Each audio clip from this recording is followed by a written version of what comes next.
ఆమె రోజూ ఉదయం లేవగానే అద్దంలో తన ముఖాన్ని చూసుకుంటుంది కాని తన నాలుకలో వస్తున్న మార్పులను గమనించలేదు. అతనికి నాలుకపై ఒక చిన్న పుండు పడింది. అది వారం గడిచినా తగ్గడం లేదు.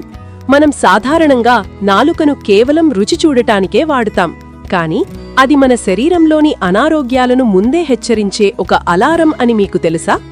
రంగు మారినా, పగుళ్లు వచ్చినా లేదా వింతైన పూత కనిపిస్తున్నా అది మీ శరీరం పంపుతున్న అత్యవసర సంకేతం కావచ్చు.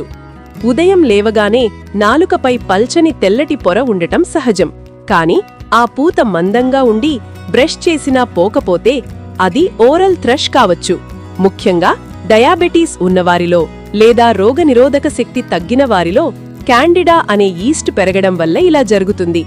మీ నాలుక అసాధారణంగా ఎర్రగా ఉబ్బినట్లు కనిపిస్తే దానిని స్ట్రాబెర్రీ టంగ్ అంటారు. ఇది శరీరంలో విటమిన్ B12 లేదా ఫోలిక్ యాసిడ్ లోపాన్ని సూచిస్తుంది. అలసట, చేతులు తిమ్మిర్లు రావడం వంటి లక్షణాలు కూడా దీనికి తోడైతే వెంటనే రక్త పరీక్ష చేయించుకోవడం మంచిది. సాధారణంగా నోటిపూత వారం రోజుల్లో తగ్గిపోతుంది, కాని నాలుకపై వచ్చిన పుండు 2 వారాలు దాటినా తగ్గకుండా నొప్పిగా ఉంటే అది ఓరల్ క్యాన్సర్ సంకేతం కావచ్చు. ముఖ్యంగా ధూమపానం, మద్యం సేవించేవారు ఇటువంటి మార్పుల పట్ల అత్యంత అప్రమత్తంగా ఉండాలి. నాలుక తన సహజసిద్ధమైన గులాబీ రంగును కోల్పోయి పాలిపోయినట్లు కనిపిస్తే అది శరీరంలో రక్తం తక్కువగా ఉందని చెప్పడానికి ఒక నిదర్శనం. ఐరన్ లోపం వల్ల ఎర్ర రక్తకణాలు తగ్గడం వల్ల ఇలా జరుగుతుంది.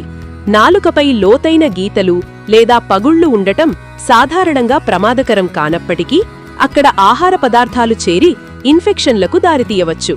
అలాగే పసుపు రంగు పూత ఉంటే అది జీర్ణక్రియ సమస్యలను లేదా నోటి పరిశుభ్రత లోపాన్ని సూచిస్తుంది. ఆధునిక వైద్యంలో ఎన్ని స్కానింగ్లు వచ్చినా శారీరక పరీక్షలో నాలుకకు ఉండే ప్రాధాన్యత తగ్గలేదు.